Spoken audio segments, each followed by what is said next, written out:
Welcome to the Previously Rockhounding podcast, where we explore rockhounding of ye olden days from the 1970s to the 1980s through the lens of Rocks and Gems magazine. This is going to be episode 0, where we just discuss the very concept of this. I'm your co-host, Jared, of CurrentlyRockhounding.com and the YouTube channel Currently Rockhounding, where it's not the mid-80s. And I'm Sarah, also on that channel sometimes. It's also not the mid-80s for Sarah as well. True. And we're here with our four-legged co-host, the Wonder Cat. She's not actually a cat. Well, so the very idea of the podcast is to be able to look back through a huge stack of Rocks and Gems magazine, and every single week or so, whenever we feel like it, we can upload a podcast where we're going to pick up a magazine, pull it out of the stack. I'm going to read it. Sarah's going to read it. And we can come together and discuss it and maybe have some insight into what this stuff was like 45 years ago. 45? Yeah. That much. 45. More than 40, yeah. Yeah, 45. Long time ago. Yeah, I mean, we haven't looked at any of these magazines. So pretty much, I purchased about 55 magazines off of eBay. And it ranges from 1975 to 1984 with some missing issues. But I think... it's a good representation. There's at least a couple for every year. Yeah. I think that stuff hasn't changed that much in the way of going rockhounding. But I think as far as lapidary goes, things have changed a lot. Mostly like what's popular. I don't know. I don't know if that's going to be... I don't know. What kind of trends do you think you would see now versus then? I think as far as rockhounding goes, the whole concept of like having a vehicle, having an old truck and driving out into the desert or wherever and going rockhounding and kind of having a trip report and all of that is going to probably be the same. But yeah. With the lapidary stuff, like things like turquoise. Turquoise used to be really big, and like that kind of jewelry and some of that stuff is less in fashion because, part of lapidary is making stuff that's going to be hot and sell, right? And wouldn't that trend change from the 70s to... What do you think is in fashion now? I have no idea. Oh. People still make turquoise. People still... I have in my mind, like when I picture stuff from the 70s, it being more like costume jewelry, maybe more like gaudy, more... Yeah.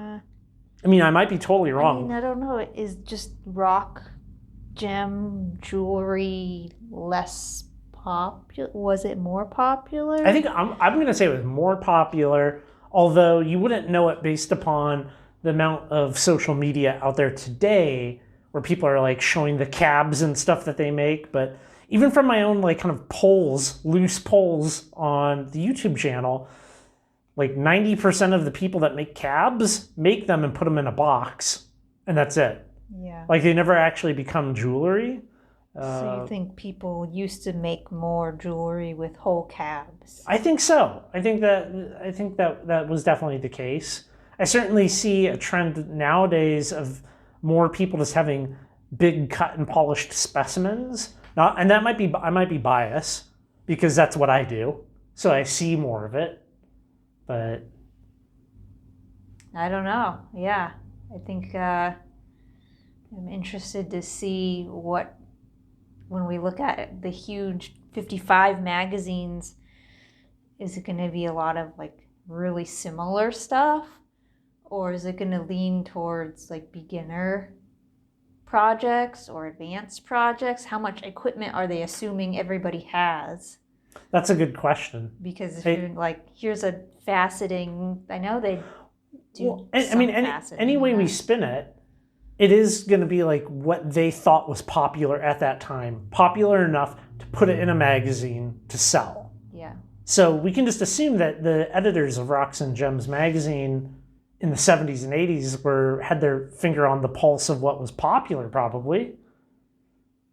Probably. I mean, I would like to think so. I don't know, but is Rock and Gem magazine a popular magazine? Back then, I think it was the primary way that people kind of like got information. It was like the real, other than a rock club and like a newsletter, you had that magazine. That was like the big thing. So I feel like that's. I wish I knew more about the magazine. We will. But if anyone knows the history of it, they could be famous writing a Wikipedia article, because there's no Wikipedia article for Rock and Gem magazine, which I found to be very surprising. Also, their website, they don't have like a history. So I don't know, are we looking at the beginning in the was it around in the early 70s? I don't actually know. We could try to find the earliest issue possible and talk about it in the next episode.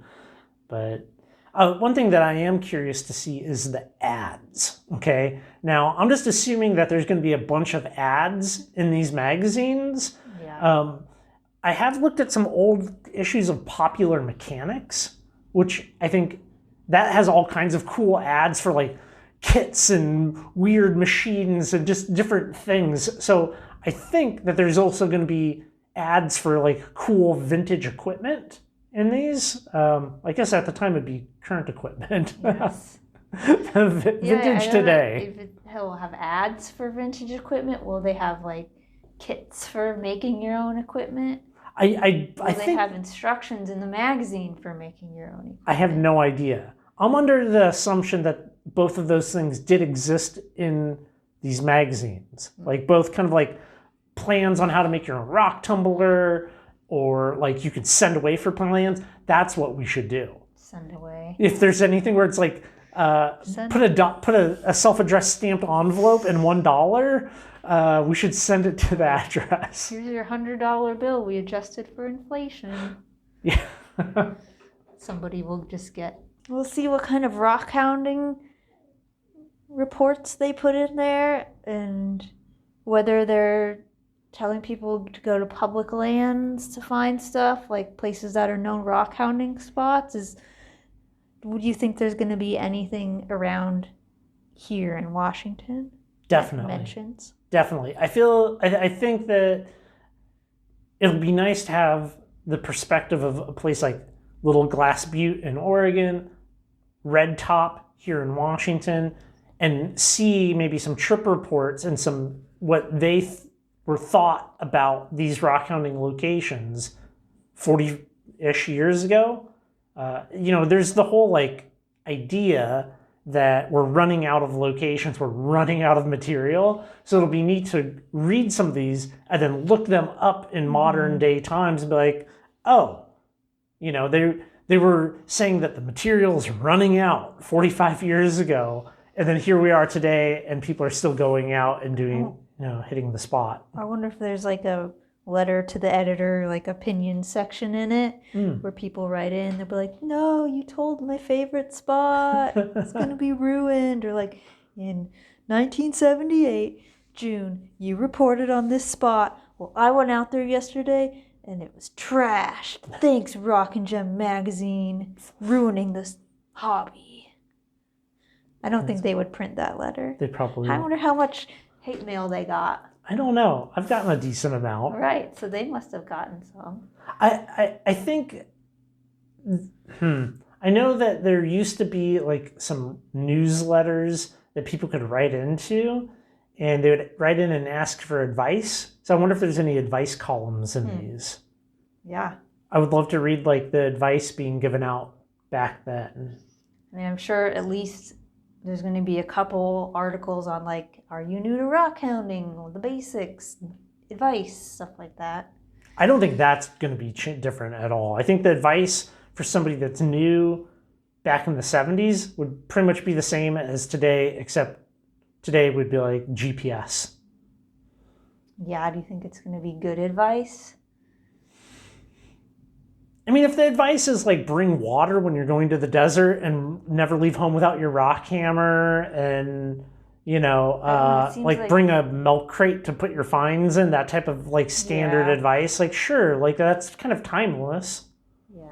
I mean, Sometimes advice is like, go check out your local rock club. They know all the secrets. And then there's no further advice on what to do once you get to the rock club, or I don't know, make sure you're not on private land, but like that would have been really hard in the 70s. it would have. You would be like, what would you do? You'd go down to the county assessor's office and ask just to like look at some plot maps? I don't know. Yeah. I mean, I think that would be Hope there's signs up and be like, I don't know, there wasn't a sign. yeah, stick to Forest Service Yeah. lands, like National Forest, have printed maps. Yeah. And just assume that private property owners would be like fencing and putting signs up. Yeah. I mean, I think wonder if that their trip reports will have getting their directions and maps or anything. I would assume, I mean, if they're trying to promote a spot, like you'd want to at least put like a range and township. I don't know. Are they promoting a spot like to go to it, or just being like, this exists? I don't know. Look at our cool trip we had. We'll find out, I guess, over the next year of podcasting. Mm-hmm. And reading. Mm-hmm. Yeah, I mean, it should. I hope to make my way through the issues and come away from it with some insight into what people were doing 45 years ago. Because the reality is, even if you were rock hounding in the mid 70s, like you've probably forgotten what it's like. Yeah. At this point. And you're certainly not conveying that information in the form of a podcast or a YouTube channel, probably. And there's nothing wrong with that, but I definitely want that perspective. So. Yeah. We'll see. We will see. Well, I think we can probably wrap up episode 0 of the Previously Rockhounding podcast. See you next time. Come back next week, and we will have episode number 1 for you, and it'll be good.